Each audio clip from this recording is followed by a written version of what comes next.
Hello, dear friends. I'm Mr. Anderson. I spent 35 years in this beautiful profession, and today I want to share with you one of the most emotional and meaningful moments of my teaching career. Even now, when I think about that day, something stirs deep inside me, and my eyes fill with tears. Because that day, I didn't just change a child's life, I discovered the true meaning of my own. It was 1998. I was teaching at Lincoln Elementary School in a working-class neighborhood on the outskirts of Denver, Colorado. It was a 3-story brick building that had seen better days with worn linoleum floors and paint peeling from the walls. But despite its weathered appearance, it was filled with dedicated teachers and children who deserved every opportunity to succeed. That September morning, I remember feeling that familiar mix of excitement and nervousness that came with meeting a new class. I had been teaching for 15 years by then, so I thought I'd seen everything. Talkative kids, shy kids, troublemakers, overachievers. I felt confident I could handle any personality that walked through my classroom door. Then I met Emma. Emma Watson, not the famous actress, but a 7-year-old girl with the most beautiful brown eyes I'd ever seen and shoulder-length auburn hair that her mother clearly took great care in braiding each morning. She wore a simple blue dress and carried a small backpack covered in butterfly stickers. When her mother brought her to class that first day, I immediately noticed something different about this child. "Mr. Anderson," Mrs. Watson said, her voice filled with a mixture of hope and worry that I'd heard from many parents over the years. "This is Emma. She's a bit quiet. The doctors say she has something called selective mutism. She doesn't speak at school or really anywhere outside our immediate family." I knelt down to Emma's level, as I always did when meeting new students. "Hello, Emma," I said with my warmest smile. "I'm so happy you're in my class this year."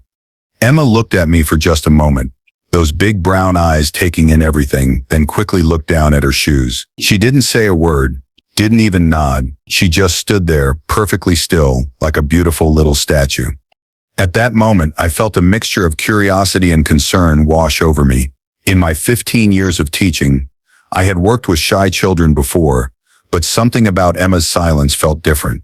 It wasn't just shyness, there was something deeper there, something that spoke to a profound struggle I didn't yet understand. "Don't worry," I told Mrs. Watson, though I wasn't entirely sure what I was promising. "We'll take good care of Emma here." After her mother left, I watched Emma carefully. She found a seat in the back corner of the classroom and sat perfectly still, her hands folded neatly in her lap. When I called attendance and said her name, she didn't respond vocally, but she raised her hand slightly. She just barely lifting it off her desk. During that first week, I began to understand the extent of Emma's selective mutism. She wouldn't speak to me, to the other children, or to any of the school staff. When asked questions, she would sometimes nod or shake her head, but more often than not, she would just stare with those expressive brown eyes, as if desperately wanting to communicate, but unable to find her voice. I remember feeling frustrated, not with Emma, but with my own limitations. How do you teach a child who won't speak? How do you know if they understand? How do you build a relationship when communication feels so one-sided? The other teachers were well-meaning but not particularly encouraging. During lunch in the teacher's lounge, I would often hear comments like, "Don't waste too much energy on the quiet one," or "Some kids just aren't meant for traditional classroom settings." But something deep inside me rebelled against that attitude. Every child deserved a chance, deserved to be seen and valued. I decided to do some research. I spent my evenings reading about selective mutism, learning that it's an anxiety disorder, where children are literally unable to speak in certain social situations, even though they speak normally at home. It's not defiance or choice. It's a genuine psychological condition that requires patience and understanding. Armed with this knowledge, I began to develop strategies specifically for Emma. I created a system where she could communicate through written notes, hand signals, and even drawings. I made sure never to put her on the spot or pressure her to speak in front of the class. Instead, I focused on creating an environment where she felt safe and accepted exactly as she was. Slowly, very slowly, Emma began to open up in her own way. She would make eye contact more frequently. She started participating in activities that didn't require verbal communication. art projects, science experiments where she could work with her hands, and math problems she could solve on paper. I remember one particular day in October when we were doing a lesson about animals. I had brought in pictures of different creatures, and the children were supposed to choose their favorite and tell the class why they liked it. When it was Emma's turn, the classroom fell silent. Everyone knew she wouldn't speak. But instead of skipping her or moving on, I waited. I looked at Emma and said, "Emma, would you like to show us your favorite animal picture?" She picked up a picture of a butterfly and held it up for the class to see. Then, to my amazement, she stood up and walked to the board. She took a piece of chalk and drew the most beautiful butterfly I'd ever seen a 7-year-old create. Underneath it, she wrote in her careful handwriting, "Butterflies are quiet but beautiful." The classroom erupted in applause, and I felt tears forming in my eyes. It was her first real communication with the entire class, and it was profound. At that moment, I realized that Emma had been watching, learning, and absorbing everything. She just needed to find her own way to express it.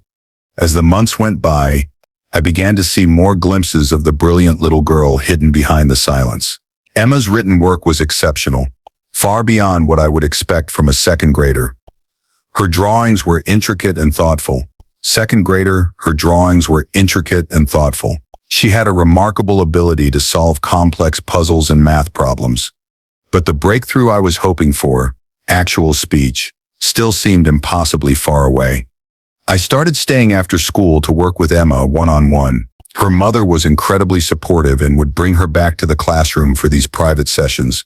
Without the pressure of other students around, Emma seemed more relaxed, but she still wouldn't speak. During these sessions, I would read to her, and she would follow along. I would ask questions about the stories, and she would write her answers or draw pictures to explain her thoughts.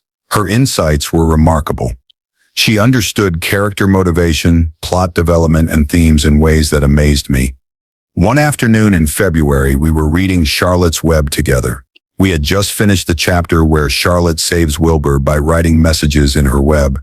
Emma was drawing a picture of Charlotte and Wilbur, taking great care with every detail. "Emma," I said softly, "do you think Charlotte was brave?" She nodded enthusiastically. "Why do you think she was brave?" I asked. Instead of writing or drawing, Emma looked up at me with those expressive brown eyes. I could see something different there. The struggle, like she was fighting some internal battle. Her lips parted slightly, and for a moment I thought she might speak. But then she looked away and picked up her pencil to write her answer. Charlotte was brave because she used her special gift to help her friend, even though it was hard. Reading those words, I felt a surge of emotion. The parallel wasn't lost on me. Emma was describing exactly what I was trying to do with her, and what I hoped she might eventually do with her own voice. March arrived with its promise of spring, and I noticed subtle changes in Emma. She was smiling more, making more eye contact, and even beginning to interact non-verbally with some of her classmates. She would share crayons, work cooperatively on group projects, and even play simple games at recess, all without saying a word. Then came the day that changed everything. It was a Tuesday afternoon in mid-March. The other children had gone to PE, but Emma had stayed behind because she didn't feel well. She was sitting at her desk, working on a math worksheet, while I graded papers at my desk.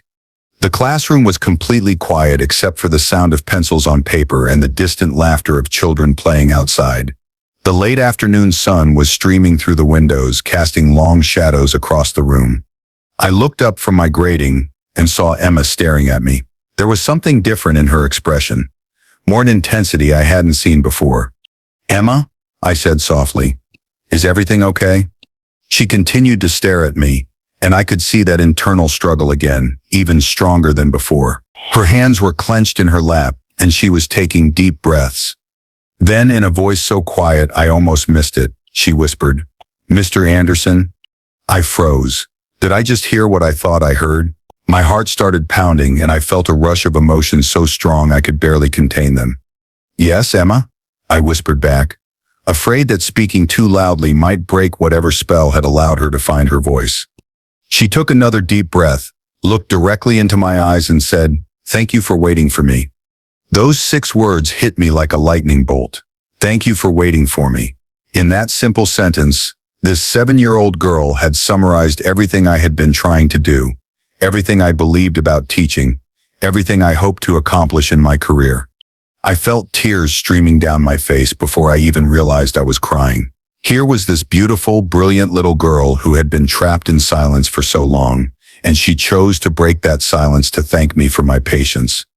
"Emma," I said, my voice shaking with emotion, "you are so welcome. I will always wait for you." She smiled, then me's the first real full smile I had ever seen from her, and said, "I like butterflies because they start quiet in their cocoon, but then they become beautiful and can fly anywhere they want." We sat there in that sun-drenched classroom, teacher and student, both crying happy tears. It was one of those perfect moments that you know will stay with you forever. One of those moments that reminds you why you became a teacher in the first place. From that day forward, Emma began to speak more frequently, though always quietly and thoughtfully. She never became a chatterbox, but she found her voice in the truest sense. She participated in class discussions, read aloud during reading time, and even made a few close friends. Her mother was overjoyed when I called to tell her about Emma's breakthrough. "She's been talking more at home too," Mrs. Watson told me through her own tears. "You've given our daughter back her voice. All nights, privet has, kuda." But I knew that wasn't quite right. Emma had always had her voice. He had just helped create a space where she felt safe enough to use it. The rest of that school year was magical. Emma blossomed in ways that amazed everyone who knew her. Her grades, which had always been excellent due to her written work, improved even more as she began to participate verbally. More importantly, her confidence grew with each passing day. At our end-of-year celebration, Emma stood up in front of the entire class and read a poem she had written about butterflies. Her voice was still quiet, but it was clear and strong. When she finished, the applause was thunderous, and I felt that familiar surge of pride that comes with watching a student overcome seemingly impossible obstacles. When Emma moved on to 3rd grade, I made sure to keep in touch with her new teacher, sharing strategies that had worked and emphasizing the importance of patience and understanding. I also continued to see Emma in the hallways, and she would always stop to say hello, her voice growing a little stronger each time. The years passed, as they do in a teaching career. I watched hundreds of other students come and go, each with their own challenges and triumphs. I moved to different schools, taught different grades, and eventually became a reading specialist working with children who struggled with various learning differences. But I never forgot Emma. Every time I worked with a quiet child, every time I encountered a student who seemed unreachable, I thought of those brown eyes and that whispered "thank you for waiting for me." It became my teaching philosophy, my guiding principle. Always wait for them, always believe in them, always create space for them to find their own voice. I heard through the grapevine over the years that Emma was doing well. She had graduated from high school with honors, gone to college, and was pursuing some kind of advanced degree. I was proud but not surprised. I had always known that brilliant mind would take her places. As I approached retirement after 35 years in education, I found myself reflecting more and more on the students who had shaped my career. Emma was always at the top of that list, not just because of her breakthrough moment, but because she had taught me something fundamental about the power of patience and the importance of creating safe spaces for all learners. The school district decided to throw a retirement celebration for me, which was both humbling and exciting. It was to be held in the auditorium of Lincoln Elementary, the same school where I had taught Emma all those years ago. Former students, colleagues, and community members were invited to attend. As the evening approached, I found myself nervous and emotional. 35 years is a long time, and I wondered who might show up, what stories might be shared, how I would be remembered. The auditorium was packed, which amazed me. I sat on the stage looking out at hundreds of faces, some familiar, some not. There were former students who were now adults with children of their own, colleagues I had worked with over the decades, parents who remembered me from years past. The program included speeches from the superintendent, from the principal of Lincoln Elementary, and from several colleagues who shared stories about our work together. Each speech was kind and generous, focusing on my dedication to students with special needs and my belief that every child could succeed given the right support. As the evening was winding down, the master of ceremonies announced that there was one final speaker, someone who had specifically requested to address the audience. "Ladies and gentlemen," he said, "please welcome Dr. Emma Watson Mitchell." I felt my heart skip a beat. Emma? My Emma? The quiet little girl with the brown eyes. A woman in her early 30s walked onto the stage, and I immediately recognized those same expressive eyes, though now they belonged to a confident, poised professional. She wore a navy blue dress and carried herself with quiet grace. As she approached the podium, she caught my eye and smiled. That same beautiful smile I remembered from our breakthrough day. "Good evening, everyone," she said, and her voice was clear and strong, filling the auditorium without hesitation. "My name is Dr. Emma Watson Mitchell, and I'm a child psychologist specializing in selective mutism and childhood anxiety disorders." The audience murmured with interest, but I was still in shock. Emma had become a psychologist. The little girl who couldn't speak had dedicated her life to helping other children find their voices. She continued, 25 years ago, I was a student in Mr. Anderson's second grade class. I was a child who couldn't speak. Not because I didn't want to, but because I literally couldn't find my voice in the school environment. I had a condition called selective mutism, and I was trapped in a world of silence. She paused and looked directly at me, and I felt tears beginning to form in my eyes. Mr. Anderson could have given up on me.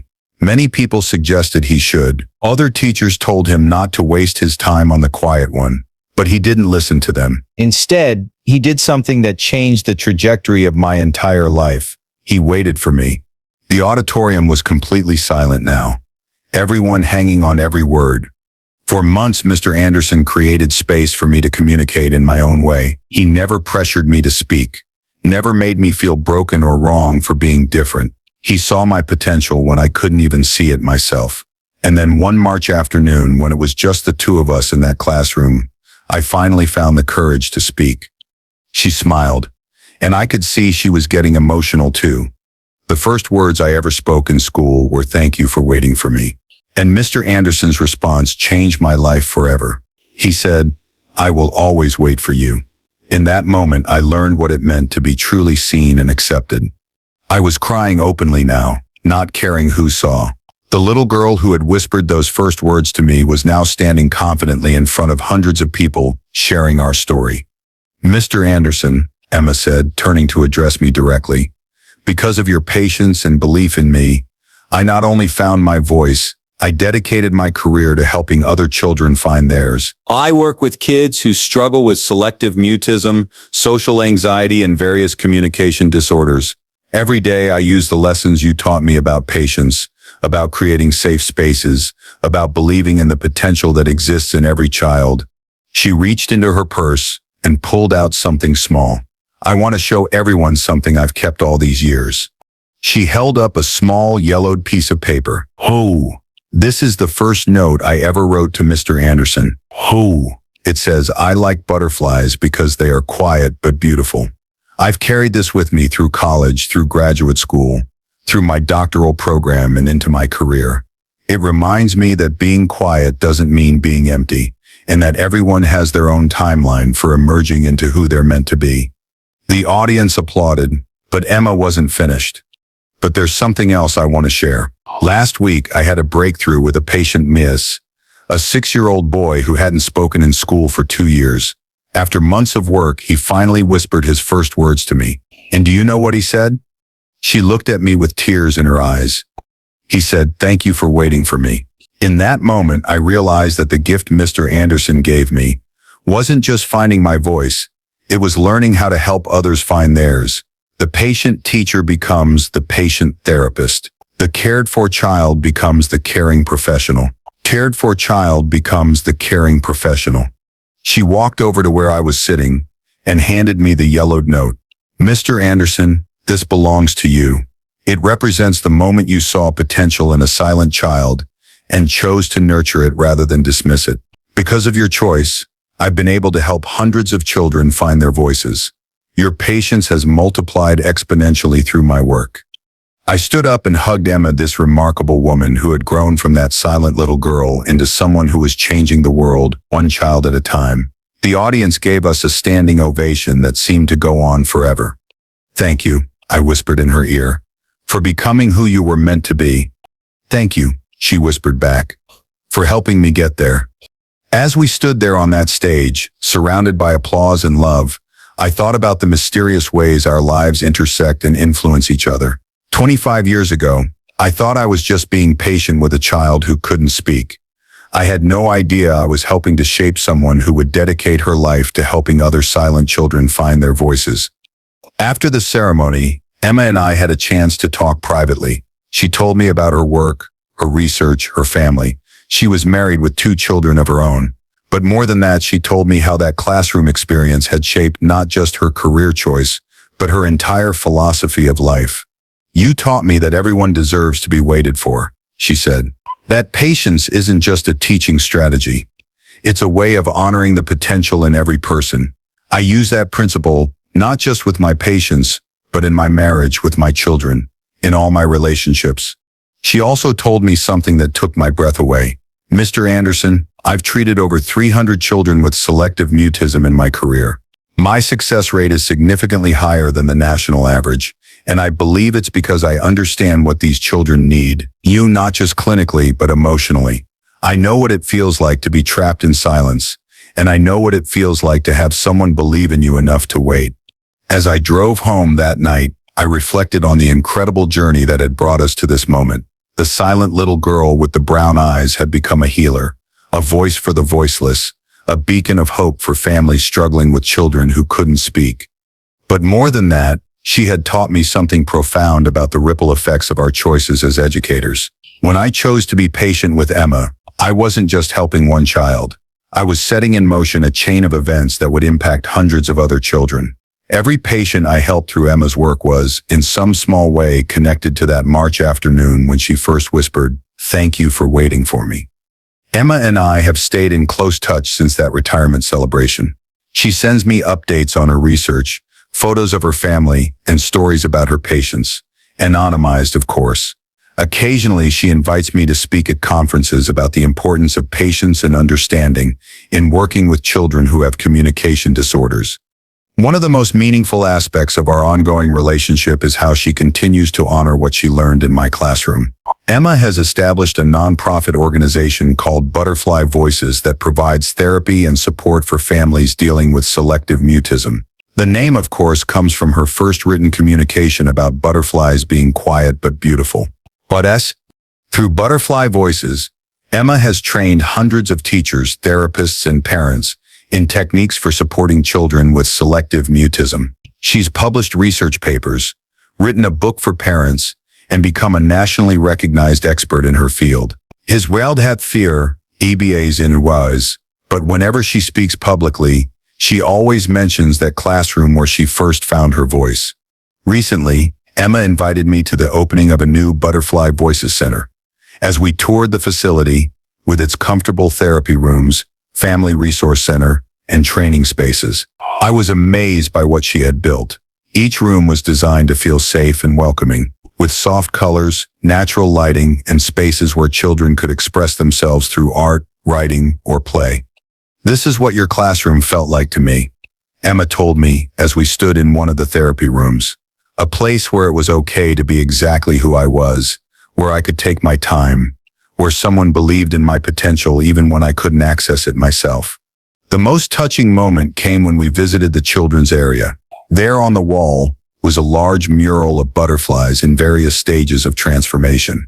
Some still in cocoons, others emerging, and still others in full flight.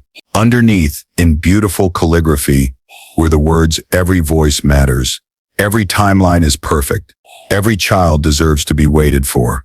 As I looked at that mural, I thought about all the children who would benefit from Emma's work, all the families who would find hope and help through Butterfly Voices, all the teachers and therapists who would learn new ways to support silent children. The ripple effects of that March afternoon in 1998 were still spreading, still growing, still touching lives in ways I could never have imagined. Looking back on my 35-year teaching career, I can point to many students who achieved academic success, who overcame obstacles, who went on to do remarkable things. But Emma's story holds a special place in my heart because it taught me something fundamental about the nature of teaching itself. We often think of teaching as imparting knowledge, sharing information, helping students master skills and concepts. And certainly, those things are important. But Emma taught me that sometimes the most important thing we can do as educators is simply create space for children to be who they are, space for them to grow at their own pace, space for them to find their own unique ways of engaging with the world. Emma didn't need me to fix her or change her or make her more like other children. She needed me to see her potential, believe in her capabilities, and wait patiently while she found her own way to express them. In doing so, I didn't just help her find her voice. I helped her discover her life's purpose. Today, as I enjoy my retirement, I often think about the butterfly metaphor that Emma used in that first written communication. Butterflies do indeed start quietly in their cocoons, undergoing a profound transformation that happens largely out of sight. When they emerge, they're not just beautiful, they're completely different creatures, capable of things they could never do in their caterpillar form. Emma's journey from selective mutism to becoming a voice for other silent children mirrors that transformation perfectly. The quiet little girl in my classroom was always destined to become the confident, compassionate professional she is today. She just needed time, patience, and the right environment to make that transformation possible. As teachers, as parents, as human beings, we have the opportunity to be part of someone else's transformation story. We can choose to be impatient with the quiet ones, the different ones, the ones who don't fit easily into our systems and expectations. Or we can choose to wait, to believe, to create safe spaces where they can become who they're meant to be. Emma taught me that the second choice, the choice to wait, is always worth it. You never know when that quiet child in the back of your classroom might grow up to change the world, one voice at a time. The story of Emma and me is far from over. She continues her important work, touching lives and changing futures. I continue to learn from her example, to be inspired by her dedication, and to feel grateful for the privilege of having played a small part in her journey. And sometimes on quiet afternoons, I still think about that March day when a 7-year-old girl with brown eyes whispered, "Thank you for waiting for me." Those 6 words changed both of our lives forever, and their echo continues to resonate through every child Emma helps, every family she supports, and every professional she trains. That's the real magic of teaching. You never know which moment, which choice, which act of patience or kindness will plant a seed that grows into something beautiful and meaningful. All we can do is show up each day, believe in our students' potential, and be willing to wait for them to find their own unique ways to shine. Thank you for listening to my story. May you find your own opportunities to wait for someone, to believe in someone, to be part of someone's transformation. The world needs more patient gardeners, more believers in potential, more people willing to create safe spaces where quiet butterflies can find their wings. Chat controls Sonnet 4.